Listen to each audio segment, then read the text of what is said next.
Welcome to 2nd edition Wargaming, I'm Rob, and in this video I'm going to cover using rogue traders in your games of 2nd edition 40k.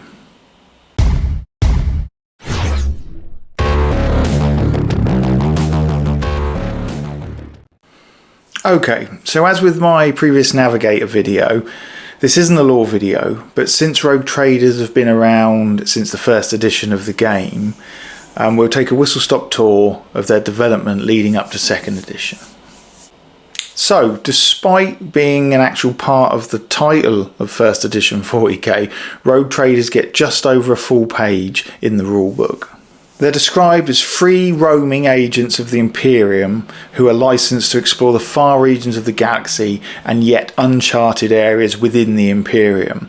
Their mission is to exploit, obtain or destroy any technology or Xenos that they encounter on their travels.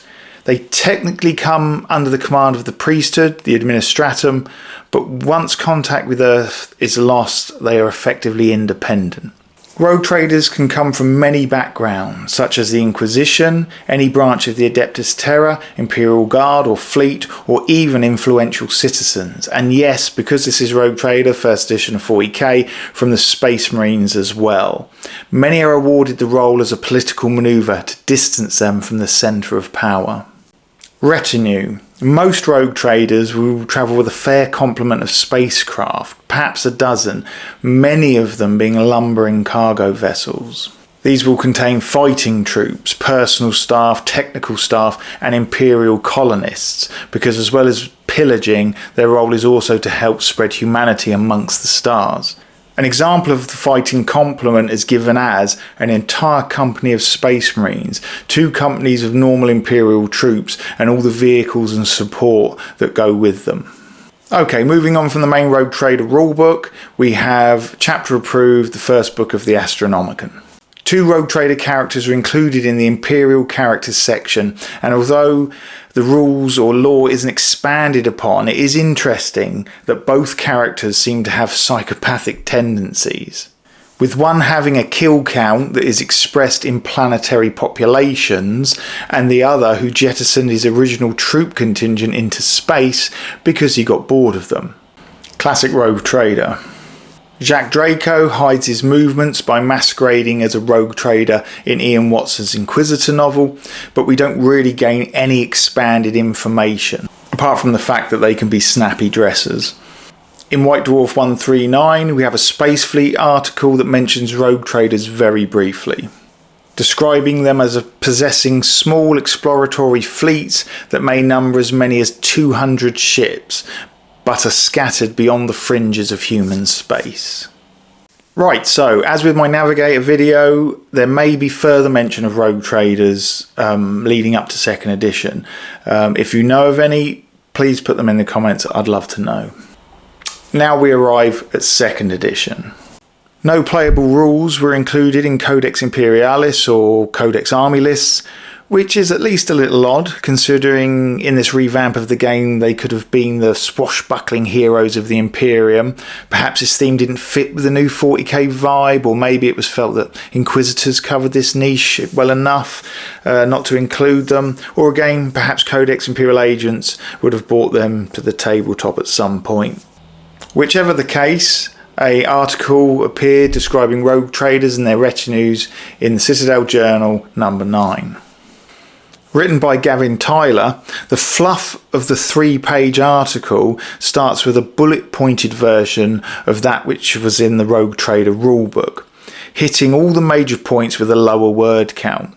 One additional point that's added is the statement that the Adeptus Mechanicus are responsible for inducting rogue traders, as they need highly experienced individuals who can work in the isolation of space beyond the Astronomicon, obviously in search of lost treasures and colonies. An interesting addition, I felt. Then the units themselves.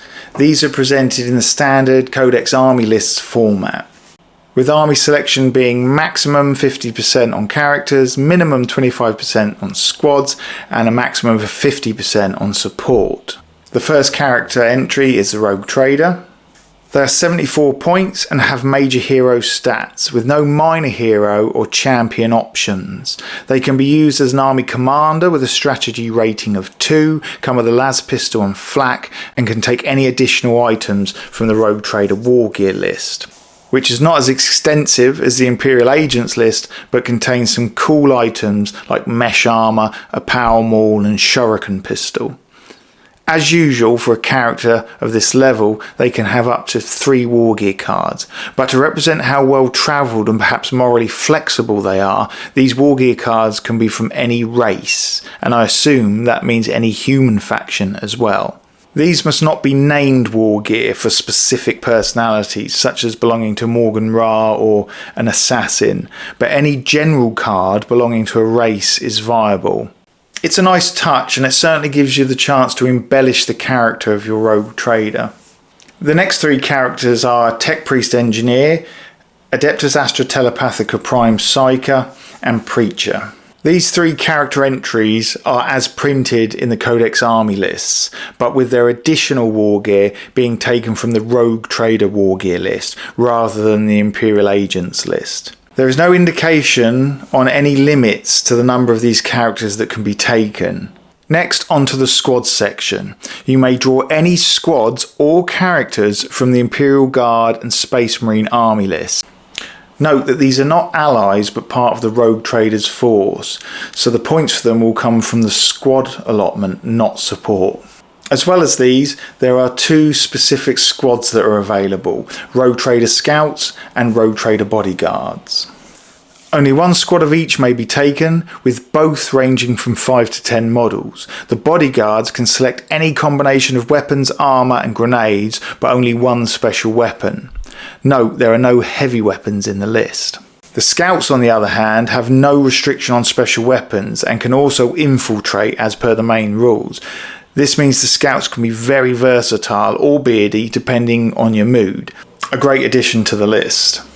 The support element of the army has a vehicle and support weapons list very much in line with Codex Army lists, with a good selection of Space Marine and Imperial Guard vehicles, as well as many support weapon options that disappear from many later codexes. Interestingly, Imperial Agents can come from the support allotment of the points. So Sisters of Battle, Electro Priests and Arbites can all be taken to add character and variation to the Rogue Trader's personal army. Okay, so what do we think? Personally, I think it's a great addition for narrative play, giving you the ability to create a massively varied army and the context in which to do it. We've used the list in scenario games many times, and the fact that it's a Rogue Trader really opens up the narrative possibilities for plundering and vendetta missions. Throw in the Imperial Navigator as your psyker and the ideas can really start to flow. Anyway, that's it for Rogue Traders. I hope this video was useful or interesting. See you next time.